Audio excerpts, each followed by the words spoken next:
record this. Steve might be flying back in, and then Andrea might be flying in late. Oh, good. So we got everybody covered. So, hi, Gabe. You got to share the screen this week. I don't know, man. You had it last week all by yourself. It was kind of. I know. I can't imagine Gabe having it all to himself. That was well, Amanda and I kind of popped in a little bit. Good. Okay. It was. You got to break it up a little. It was a You little only do intrusive. at one time. the Harper. He was No one pissed needs at- the Harper show. He was kind of pissed because all of my things were like not even out yet. Everything I talked about, Amanda, I was telling you in the green room that there's Steve back again. That we and I'm gonna cuss because I'm just gonna cuss because it's in the title. Didn't nobody give a shit what happened to Carlotta, which is coming out, and I think it's September. Because I love Delicious Foods that he wrote. And so this one, he won the Peg Faulkner for that. So he's kind of, he's the real deal. He's not playing, this guy. He's not playing. And this one, I love the title too. It's just fun to say. The title is fantastic. And it just, because at first I was just like, oh, I don't know. Is this really what I read? And then like, spot on. So good. All right. Today's order now, I think is going to go. So Steve, Steve, you were going to be first and now you're last. Sorry, buddy. So we go, Steve. That's fine. All right. No, Steve, how about we all sign off and then come back on one by one so you can be Steve first. first again. And then Andrea is going to be joining us too, maybe in a little bit. So it'll go Tom, Gabe, Amanda, and Steve. I might pop in with a book or two because a book that came out last week, Gabe, that I didn't remember to talk about, but it's not any of yours, it's Shannon's book. So I'll talk about that later. So anyways, Tom. Okay, so talk about great titles. Thank you for your servitude, Mark Leibovich. The subtitle is Donald Trump's Washington and the Price of Submission. So Mark Leibovich, so this comes out tomorrow. So it's one of those, it's a case where it doesn't happen very often, once or twice a year, where a book is so filled with news breaks that they don't share it even with us. Like they give us kind of a basics about what's going to be in the book, but we can't read it ahead of time. So I've only read the excerpts, I've read the interviews, and I can't wait to get the book. So Mark Leibovich is really like the foremost chronicler of DC. His most famous book was called This Town, which was during, I think it might've been, during the second Obama administration. And really it was a look at how Washington had been, both Democrats and Republicans were kind of bought and paid for. The new book, but that town doesn't exist anymore in the post, during the Trump presidency and after. This is a whole different place. And nobody has the access to the politicians, to all the players like Leibovich does. So he, up until recently, he wrote for the New York Times Magazine. Now he writes for the Atlantic. He's hilarious. I mean, he's a very, darkly funny writer. Every sentence is just, bitterly funny, especially with the subject that he's taken on. But basically, he's focusing not on the white. This is not a Trump book. This is all the people around Trump book and the effect Trump had on the GOP.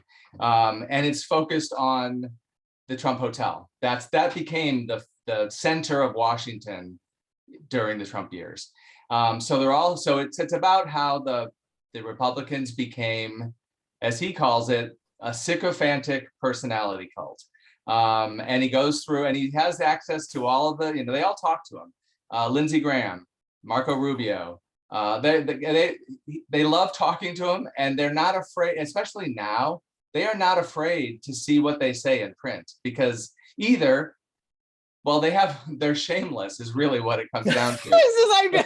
But if you just want to see their name in print, it doesn't matter. But if they are shamed at all by what they say, they'll just laugh it off and call it fake news, even though he's got them dead to rights. So it's from what I can tell, there's a real, his writing, he's a great writer, great, thinker about Washington, but there's a level of anger that runs through this book that wasn't there before. This is new. But it's a book that you're over the next week for sure. It'll be all over the news. there'll be this news break, that news break. The book is out tomorrow, but the headlines started over the weekend. I love NPR's review today. They said, thank you for your servitude should not be mistaken for a, quote, fun read, as this town was often described. Leibovich's earlier work was often sharply critical and belittling, but Thank You is on another plane of warning and foreboding. There are many laughs to be sure, but with bitter aftertaste. And the message here, the final word, is anything but fun. So prepare yourselves, Mark Leibovich, thank you for your servitude. I mean, in the cover kind of it gets at the humor of the book because you've got, they're all here. The caricatures are all here. There's Ted Cruz in a sombrero. There's, they're all there. Kevin McCarthy. So anyway. All right. Yeah. And I mean, I love because like we said, it's like they'll take any publicity, but we've gotten this thing where, like you said, they'll claim it's fake news. It's part of the huge problem of nobody believes anything anymore, even presented with like irrefutable like evidence. And people will still not believe it. Well, and this is he kind of goes at least from the excerpt that I read, he's explaining how it went from kind of McCain's and Lindsey Graham, you can tell it all through Lindsey Graham. It went from McCain's Republican Party, and Lindsey Graham was his best friend. They cared and shared, they cared about the same thing supposedly, to Trump's party. And now Lindsey Graham, there's nobody McCain hated more than Trump. And now Lindsey Graham is his golfing buddy and whatever. Yeah, so it's a little kooky. I mean, yeah. Okay. We'll try not to get too political. Okay. What do we got? We got some. I'm just going to interrupt real quick because we got some good notes coming in from the chat. So, Sarita is loving Tomorrow and Tomorrow and Tomorrow. Steve, I think that's yours. So she is loving that. And then, yay. And Sarita, I know you emailed me about Freshwater for Flowers, and I just remembered when I saw your note here, so I will try to remember to email you back about our book club discussion. It was really just about the writing and the story and the love, and it was a really good in-depth conversation. It just covered all of it. So, and then thank you, Beth. Yeah, I was a fill-in last week. We hosted an author, and the interviewer forgot that she was supposed to do it, so she didn't show up for like 15 minutes. So I think she didn't show up for longer than that. So I had to kind of wing it, and I didn't read the book. So that was where I was just like, okay, let's just talk. Tell us a little bit about your book. You've done everything, Julie. You can do that too. I did. It was just sort of like, and then I was feeling kind of bad because it was about the Black designer who designed Jackie Kennedy's wedding dress. And so I was like so enthralled. I was just like, oh my God. So then I just like kind of was an idiot about it. But anyways, so anywho, thanks, Beth, for watching that. Okay, Gabe, what you got for us? I am going to host disabled participant screen sharing. Oh, I have not done that yet. Wait. I'm shirking my duties. I'm just so excited to talk to everybody today. And I forgot to do that. Hold on. I just was going to share my own screen. Oh, for God's sakes. Hold on. There we go. Now you should be set. Got it? And yes, don't got it. Hold on a second. All right. Well, in the meantime, there's another note for you, Tom, last week that Arlene loved The Dead Romantics. Oh, excellent. Yes. Excellent. So. So I am going to share with you. Okay, now this lag isn't my fault. I was just about to show another picture from the cover. Okay, never mind. Ooh, it's getting rough in the house. Ooh, they get ugly. They get impatient. The technology, man, we're trying to, always defeated by technology. Exactly. Hey, so the book I want to talk about first is Harry Sylvester Bird. It is a second or third novel from Chinelo Okraparanta, and award-winning. This is an author that is gotten some really, really good review attention. So here's the premise of the book. We meet Harry in Tanzania. He's on safari with his mom and dad, Wayne and I forget his mom's name. It's something like Sandy. And they're very ugly Americans. They're xenophobic. They're racist. The whole trip, they're giggling and belittling the African tour guides and the help, and so that's the introduction to Sylvester and his parents. Sylvester at this point is about 14, 15. Nothing that he wants more than to get out of that house. He can't stand his parents. He can't stand living in Pennsylvania, and he wants to move to New York. And eventually he does move to New York. And the book really kicks into high gear once he's in New York. So this is a satire. This is a satire on race. This is a look at allies who mean well. And it's about the incredible burden that we carry in this country of institutionalized racism, which is, it's tough to beat. It's tough to get rid of. And the issue in this book is Harry is basically wants to rid himself of his privilege and his whiteness. He attends a meeting of Transracial Anonymous, a 12-step group that's less anti-racist and more pro self-pity. Uses an app called Dignity that effectively removes the burden of how to treat people, or when a public act of goodwill by Harry's Nigerian girlfriend gets twisted by the other side, and all these things wake up Harry's senses and the reader as to how deeply ingrained racism is in America. And even as hard as a lot of people are trying to be allies, there's a lot of limitations. I talked to a lot of the older set, the younger folks, the younger boomers, but the older boomers have like a stop where you just can't go there. They're open and liberal, but there's still some things there, and they don't get it. And it's not, and they're not being they don't want to be racist, and they're not racist, but that stigma is inside of them. It's really ingrained, and that's what this book does amazingly well. Is how can we ever rid ourselves of this thing? It is. Now we're going to talk about both sides of the Holocaust. We're not going to teach that slaves, had it rough.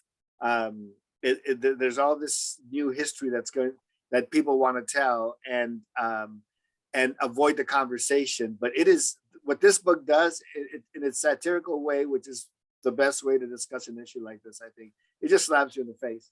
And no matter who we are in America, it's ever present. It is in our DNA.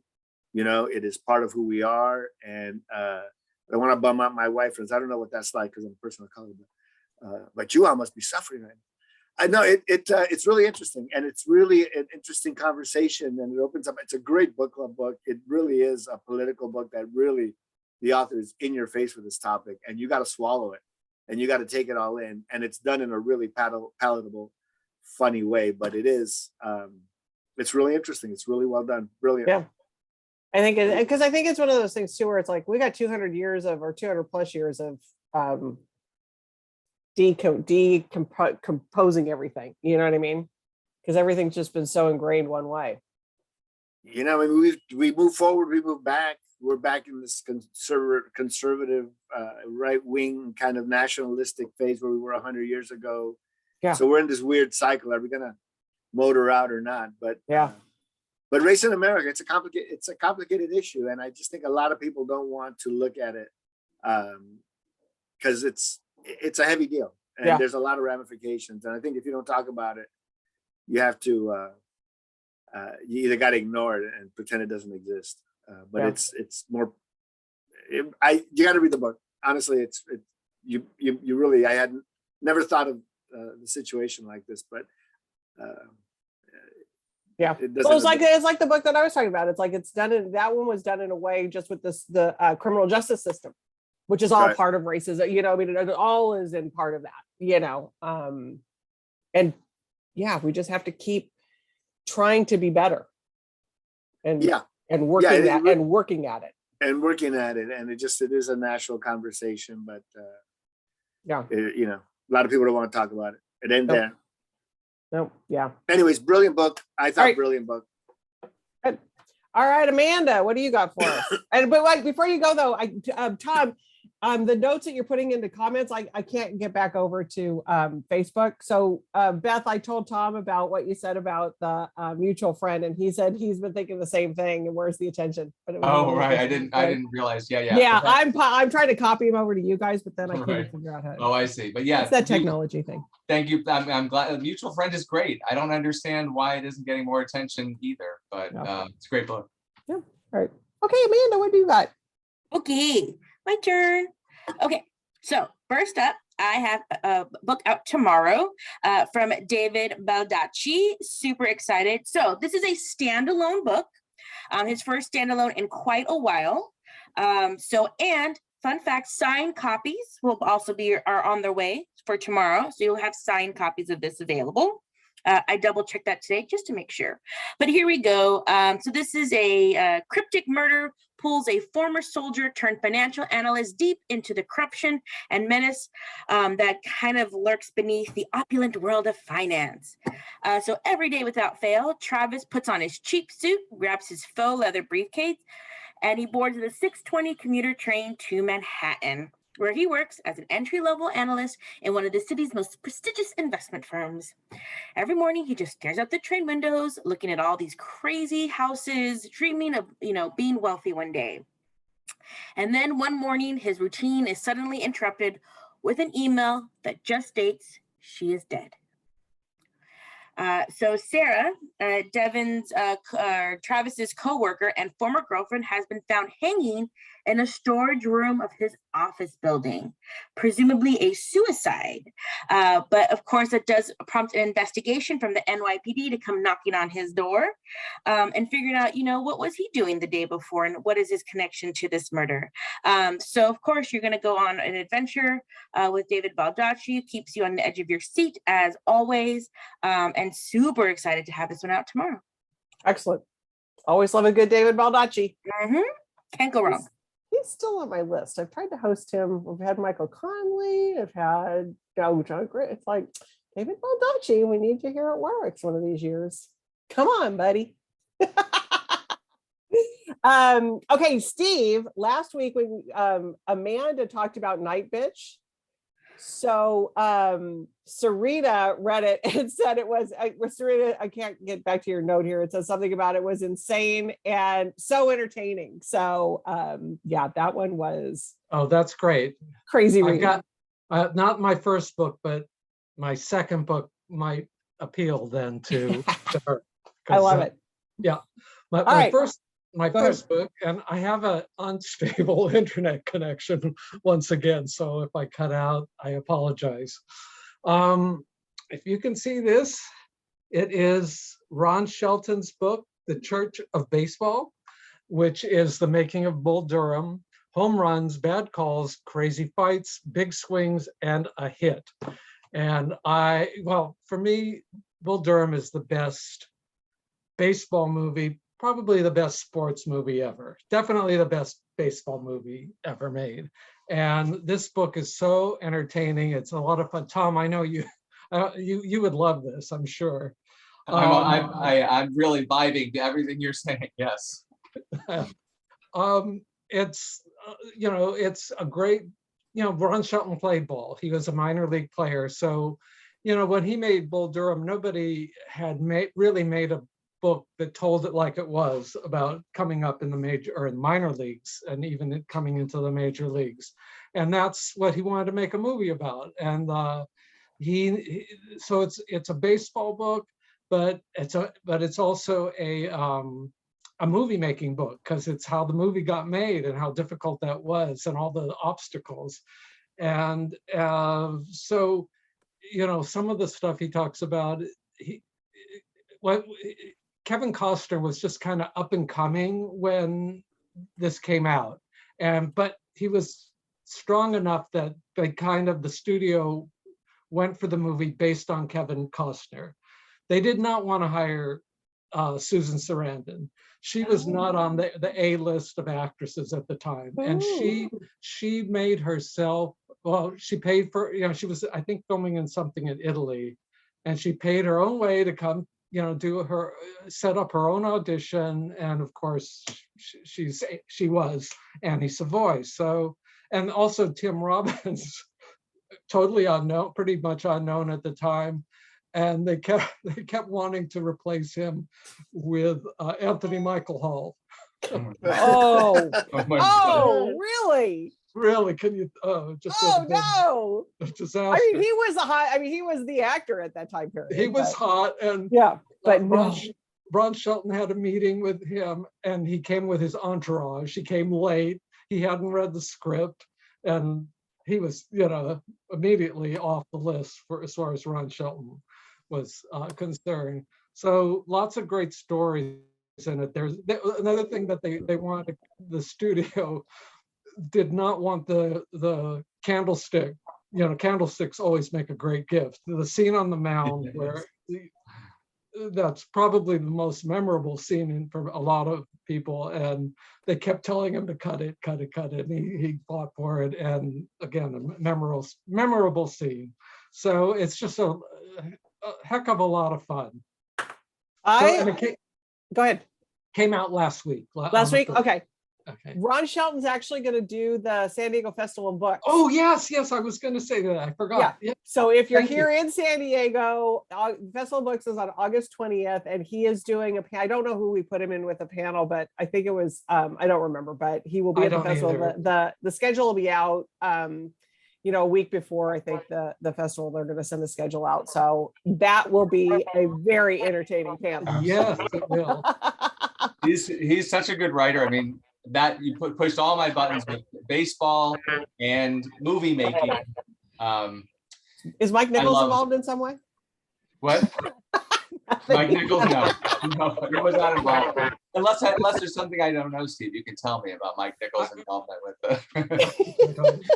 And I will go so far as to say it's Kevin Costner's best movie. I I'll go out agree. on a limb. That's my opinion. Yeah. He's pretty cute in that one, that's for sure. Yeah. Okay, so somebody was asking for when Kim's going to join us, and I was in the bookstore last week for a whole day and talked to Kim and maybe shamed her a little bit and said, it's been a while, Kim. So we're hoping Kim will come back and join us one of these days. So it's not that she's opposed to coming, it's just that she's got a lot going on. So I get it. But Andrea joined us just in time for round one. So we're still on round one. So what's your first pick, Andrea? Oh, that's cool. That worked out. Let me see here. I'm going to share my screen if I can. Oh, goodness. Okay. Come on, people. Okay. My first book is Life Ceremony. These are stories by Sayaka Murata, and she is the cult sensation writer of Convenience Store Woman and Earthlings, which have done very well for Grove Atlantic. And we just think these are going to do well also because she really has quite a following here now. And the cover looks great. And as it says here in my notes, nonconformity is a slippery slope for this author, reminiscent of certain excellent folk tales. And the New York Times obviously gave it a really nice review. And this was out last weekend, and there is a stack at Warwick's for you all to run in and get a copy of. She's great, and it's just so nice to see her versatility. I mean, the first two books are novels, and now she has a collection of stories, and that's usually not the case. Usually it's the other way around. Start out with stories, then move into a novel. So as usual, Murata is just a little bit off the beaten path, doing things her own way. I love it. And I love Beth says on here that Andrea, you joined us. So and more books for us to talk about. You're right, Beth. Hi, Beth. Good to see you. It's nice to be back. It's been a while. We're going to inundate you with books today. Absolutely. Okay, Tom, because I even have one today that I'm going to talk about. Wow, but I'll do it at the end. Okay, Tom, what's your next one? So these first two books are all about power, different ways. So the Washington power and now the Hollywood power. So Ken Auletta's Hollywood Ending. The subtitle is Harvey Weinstein and the Culture of Silence. So Ken Auletta is sort of the grand old man of the New Yorker, I would say at this point. He is the master of the long form New Yorker profile. And his subject over his entire career has been media and especially Hollywood. Nobody writes about it better. Nobody has better contacts. So he wrote a profile of Weinstein in the early 2000s, and he had the story, but he couldn't get anyone to be a source, to be named. So he couldn't write the story. He was instrumental later in helping Ronan Farrow, also at the New Yorker, and Megan Twohey and Jodi Kantor at the New York Times to break their stories, because he had lots of recordings, he had lots of stuff to give them. So he was very generous in that way. But you can tell from this book that it kind of, it breaks his heart. Like but he couldn't tell the story fully because he couldn't get the women to cooperate and be part of the story. So this is kind of like the book he's been waiting to write for 20 years, literally for 20 years, because he did write a profile of Weinstein, which was kind of the first inkling people had that he was a violent man, that he, mistreated people, but it didn't go into the criminal activity that we later found out. So I hate to say this, but it's kind of like Harvey Weinstein was Ken Auletta's white whale. Like, he had to finally write that book that fully told the story of Weinstein, how he became, who he really was, how he became that person. And he's still in touch from the interviews Auletta's been giving. He's still in touch with Weinstein from prison. So nobody knows the corridors of power and how power works in Hollywood like Ken Auletta. So he's the perfect person to be telling this story. So it's out tomorrow. Again, this is another book that's making headlines. You'll be hearing a lot more about it. Hollywood Ending, Harvey Weinstein and the Culture of Silence. Ooh, sounds really good. And it sounds like it just told from a really good source. Oh yeah. He's the good source. But it is really heartbreaking when you think about reporters knowing what they know, but because they're good reporters, they tried everything, but they can't get people on the record. Right. And that we kind of lost that these last few years. Yeah. So, all right, Gabe. Next up for you, my friend. Next up is something a little different. Endless Forms, a book about the noble wasps and what they bring. There are like considerably more wasps in the world than there are bees. There are more wasp species than there are bees. Wasps live in their hives. There's a wasp that lives inside a fig its whole life. There are wasps that do all kind of things, and they are also pollinators. But apparently they're much maligned. So everybody sees wasps, it's like, everybody, if the bees having a moment right now, everybody's cool with the bees. We got to protect the bees. Ain't nobody worrying about the wasps. So luckily, our author Syrian Sumner is stepping up to the plate. But just a real interesting look at a world that you don't even think about. Plenty of bee books out there.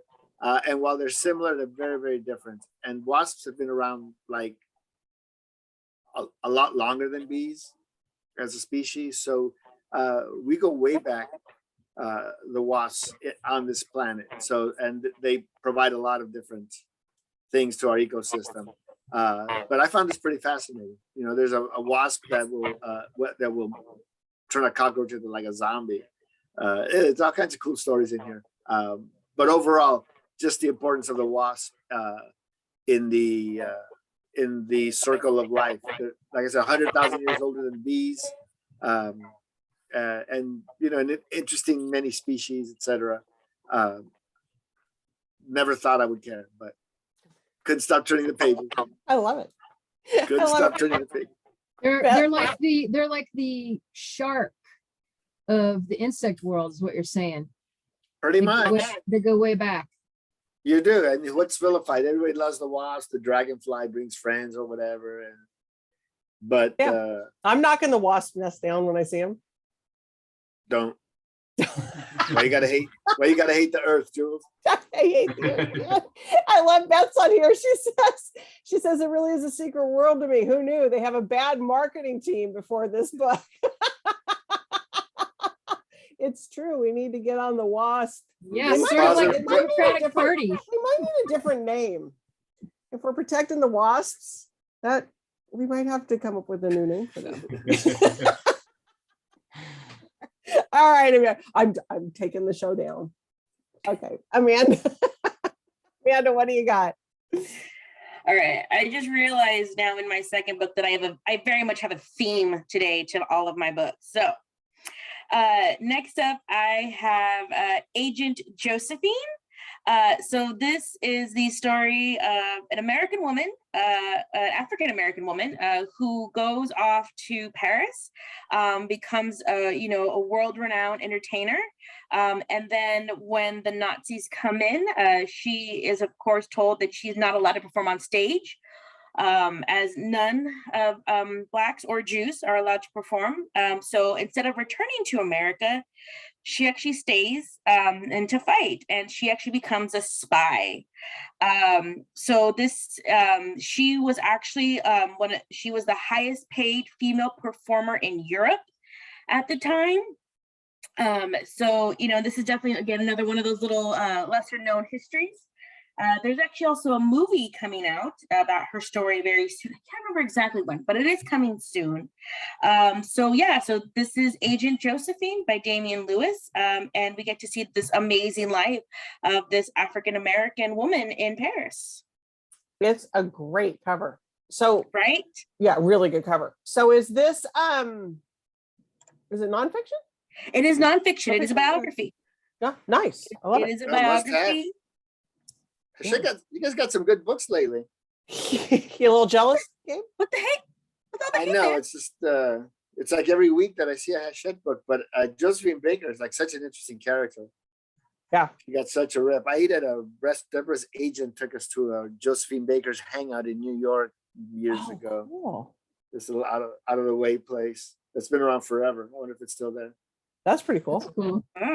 Yeah, But I didn't know about this part of her life. This is a whole new thing that I knew nothing about that. In France, when she went to France. Yeah. Go Hachette. Amazing story for her, especially to be a woman of color in the midst of it all there, and it's not even her home, it's her adopted home of Paris. So she really obviously clearly loved the country so much she wanted to stay and help. So because it wasn't good for African Americans in America. I mean, yeah. Was it in Nazi occupied France either? I mean. Okay, Steve Atinsky. All right. Well, you mentioned My Sister the Serial Killer earlier, and then I do have a book that's for people who loved My Sister the Serial Killer. Or Night Bitch. I thought we were talking about Night Bitch. Oh, Night Bitch. I'm sorry. Yeah, that's okay. Oh, well, this will fit in that too. Okay. That's Hurricane Girl. Is that the name of it? This is more My Sister the Serial Killer. Okay. Because I haven't read that one, and I really want to read that one. Yeah, it's more of a very like a black comedy. Okay. So it's very, very different. So anyway, I shouldn't have made that comparison earlier, right. But anyway. That's all right. Moving on to this Hurricane Girl by Marcy Dermansky. And like I say, it's in that vein of My Sister the Serial Killer, but also TV shows like Dead to Me and Search Party, that are very, very dark and, usually killings involved and things like that. But they're working. I mean, it's very popular genre these days. So our hero or heroine her name is Allison Brody. And she's just moved from the West Coast and bought a home by the sea on the East Coast. And she's been in there, I think it's like less than a week when a big hurricane comes and wipes her house out. And so now she has nowhere to go. She doesn't know where to go. She figures I'll go stay with my mom in New Jersey. But before that, she's being interviewed by a news station. And after the interview, this middle-aged cameraman says, "Oh, come back to my place," or well, let's go out for a drink. I'll take you for a drink. And then they go back to his place. He talks her into it, And the next thing you know, she's spending the night. Her cell phone is out of juice. And in the morning, she wants to go, and she tells him, "I'm leaving," and he picks up a glass vase and knocks her out, knocks her unconscious. And then I'll read it from the New York Times. At this point, I'll read from the New York Times review. The novel surprises us by blending visceral horror with laugh out loud humor. The unnerving stylistic collision is sustained throughout as the and leading protagonist trying to feel grateful despite the hole in her head. So it's just it's a fun but dark.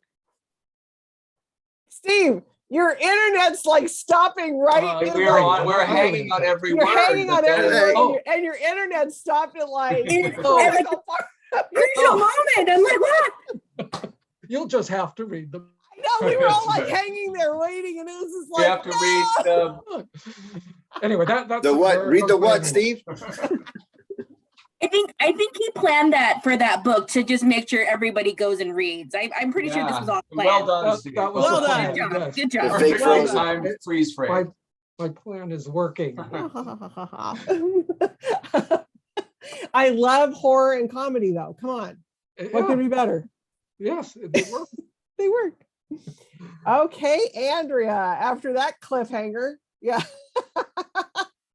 Yeah, what do I have? Some literary fiction. Okay. I know you're just like, ho hum, No, we're not. but We love our but- literary fiction. but this is quite something. This is Brother Alive from Zain Khalid.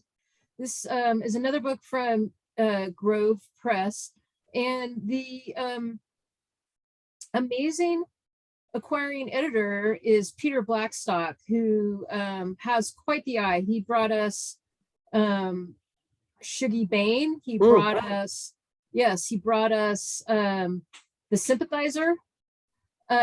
So he knows how to pick these writers who win major literary awards. So we kind of think that he might be onto something here as well.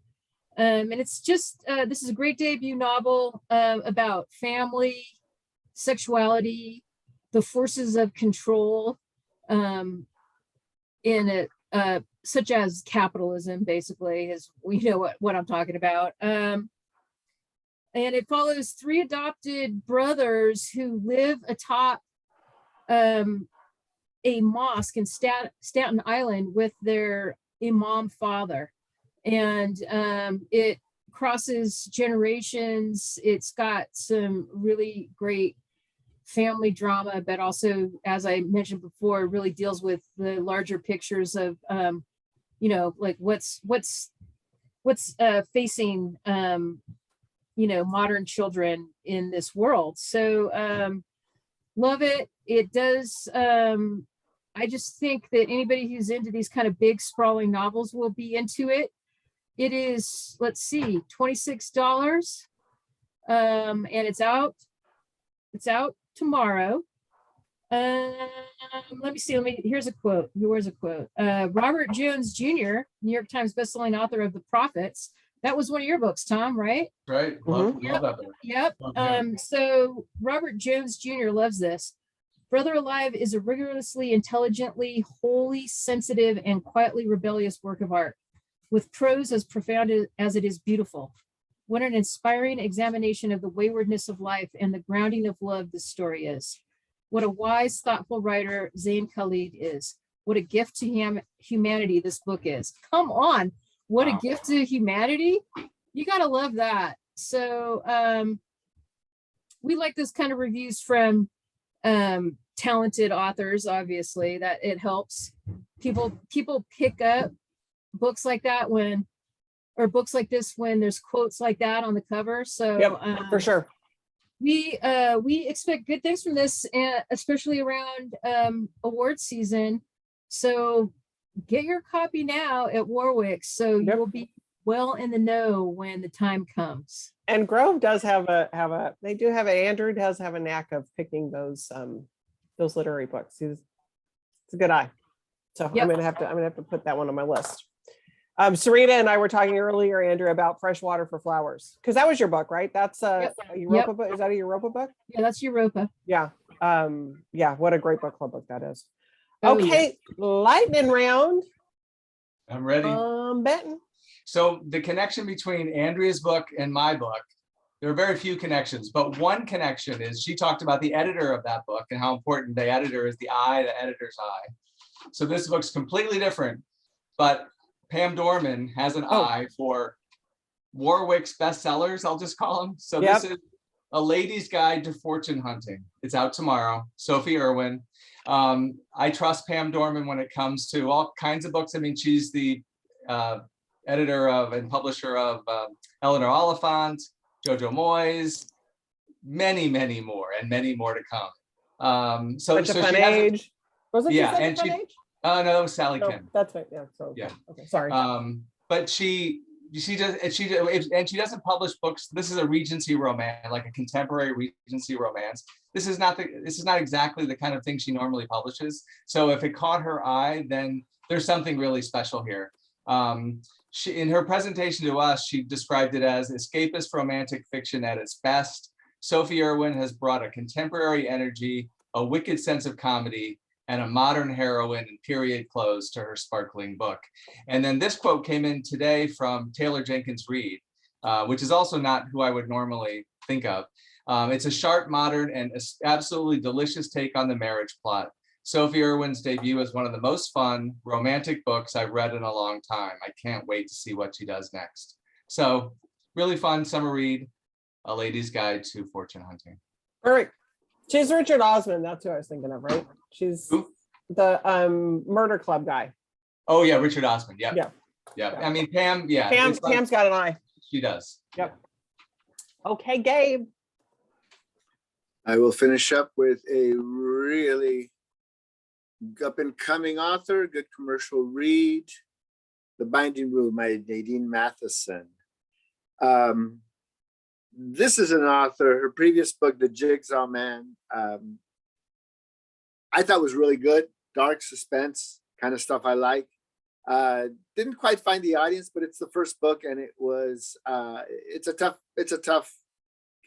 genre, it's a tough category, very competitive. So breaking into this category is tough, but we have a Black writer. She is like a former district attorney, big time lawyer in London. So that's what Nadine has done. She's been in British courts, seeing what goes through the system every day. So she wrote The Jigsaw Man, which was really good. And this new book brings us the same protagonist, Detective Angelica Henley, who is, the cop on the beat. She's called to a murder at a church. The popular preacher murdered in his church. She shows up, is investigating that murder, and as the team is there investigating, everybody comes in, the forensics people, all of a sudden they discover there's another person, not quite dead, tied up in an upstairs room. Looks like they've been a victim of some kind of ritualistic abuse. And so now Angelica is in charge of 2 murders, obviously related, and then a third body shows up. So she does everything, revolving list of suspects, a lot of red herrings out there, a lot of twists and turns. As I said, I thought a nice, dark, heart-pounding, suspenseful novel, racing all the way to the end. So great airport book, great book for the weekend, fun summertime read. I really like Nadine Matheson. I think she's a voice to watch. So I'm excited for this book and I can't wait to see the next one. Awesome. Well, that's saying a lot because Gabe, you have a discerning eye when it comes to thrillers and mysteries. So like, every time you recommend something in that category, I'm like all over it. So Yeah, I agree. A lot of that stuff. Yeah, and this one sounds like a good one. Nice and dark, kind of like your cutting room, Andrea. That's a little Yeah, dark. another That's a good little- one. That's a little Louise dark, Welsh. twisty. I think she's up there, Louise Welsh. Yeah, a little dark, twisty writer there. All Yeah. right, okay, Amanda. All right. So my last book I have for you is a young adult title Ooh. called We Made It All Up. So this book is about Celeste and Vivi. So Celeste has just moved to Montana from Montreal, and the only friend she made is Vivi, who is the heir to the town's founder and a bit of a social pariah. So they say that they're going to write some fanfic, a little love story that involves the popular guy in school and the school stoner. As they begin to write, it kind of reveals that, it's kind of similar to Celeste's past. So then they decide that, with Viv's prodding, Celeste decides they're going to turn fantasy into reality. So then after one drunken night on a dark mountainside, Celeste is the one who ends up kissing the golden boy, Josh. But then Josh ends up dead. Celeste does not remember what happened that night, and she cannot be sure that she did not deliver the killing blow. So she is obviously very scared about what's happening, and we are going to find out what happens that dark night. So there you go. And of course, as you know, small towns go, everybody knows everything, and now they're trying to figure out what happened. So there you go. We made it all up. Don't So be see, hanging I out in the haven't seen my woods late books at night. Don't be hanging. Don't go in the woods. No.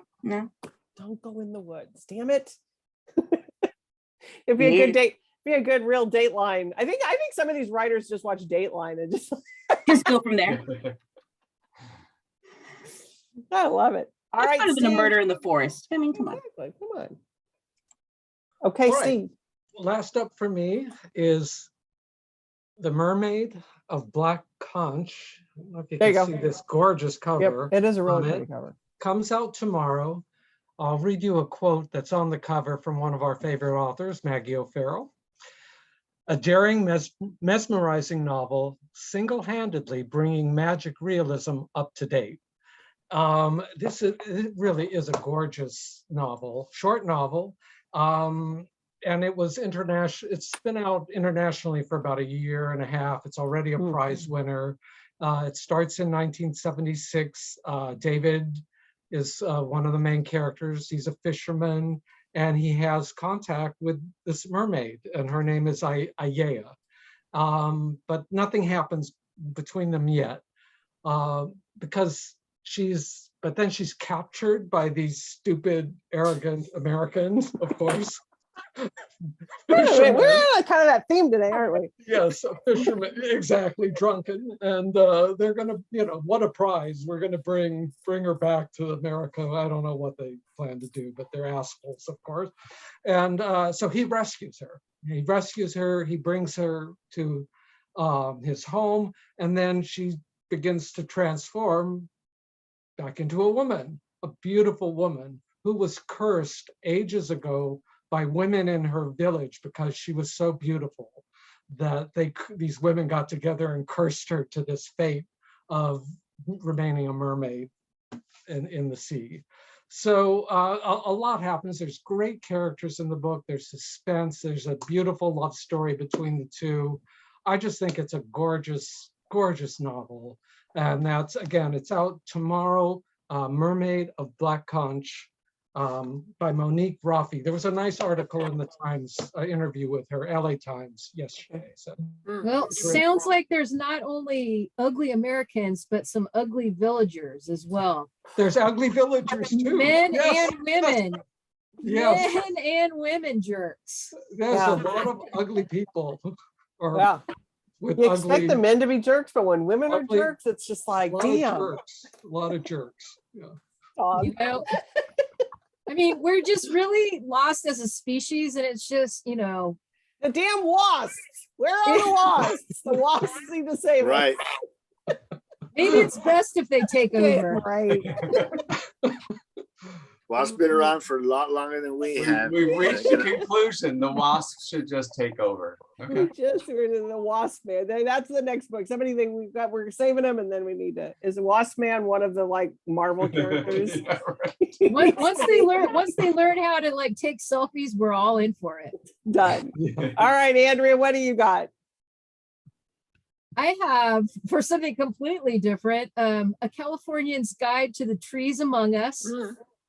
This is just a great reference title that really leavens any nature section in a store. And there's 3 copies at Roman. So hopefully that's spaced out.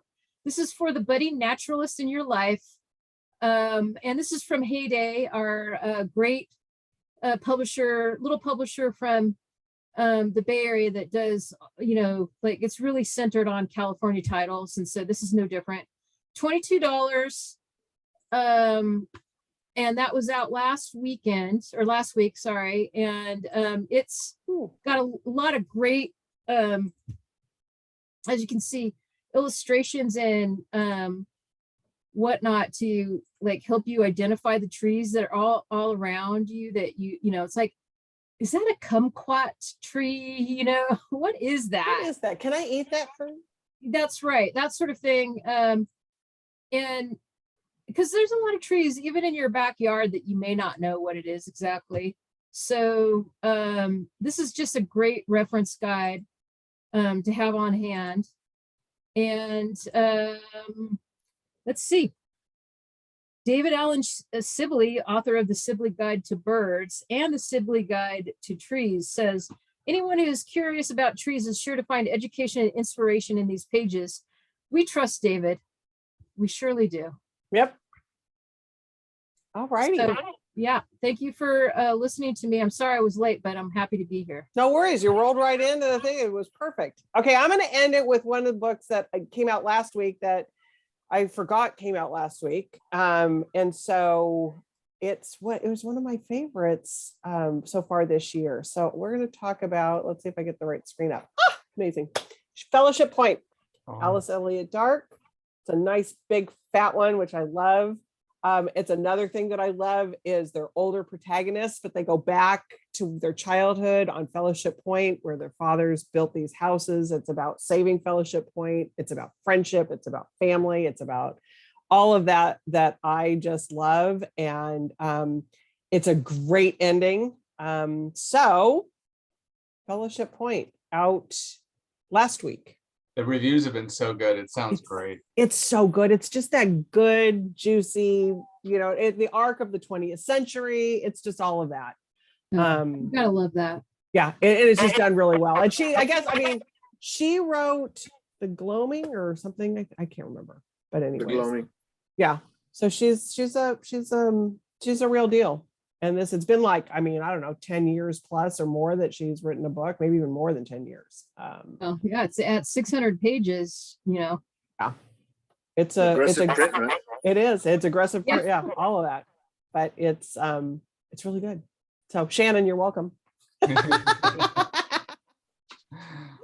right, everybody, another good week of reading, and we will see. Thanks everybody for joining, and we'll see everybody next week. Bye.